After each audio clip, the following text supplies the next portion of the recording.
হাজিদের জন্য নতুন বাধ্যবাধকতা আরোপ করেছে সৌদি আরব। দেশটি জানিয়েছে 2025 সালের হজ যাত্রীদের জন্য মেনিনজাইটিস ভ্যাকসিন বাধ্যতামূলক করা হয়েছে।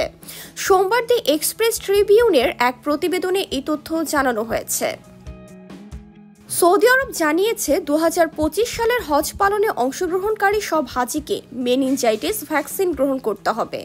হজ ও ওমরা মন্ত্রণালয় জানিয়েছে সৌদি নাগরিক ও বিদেশি সব হজ যাত্রীর এই ভ্যাকসিন গ্রহণ করা বাধ্যতামূলক। যারা ভ্যাকসিন নেবেন না তাদের হজ পালনের অনুমতি দেওয়া হবে না।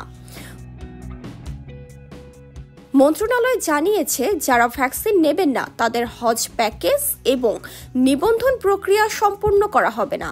হজের সময় সংক্রামক রোগের বিস্তার রোধের জন্য এই সিদ্ধান্ত নেওয়া হয়েছে। মন্ত্রণালয় উল্লেখ করেছে যে সব হাজির নিরাপত্তার জন্য সংক্রামক রোগের সংক্রমণ নিয়ন্ত্রণ অত্যন্ত গুরুত্বপূর্ণ হয়ে উঠেছে।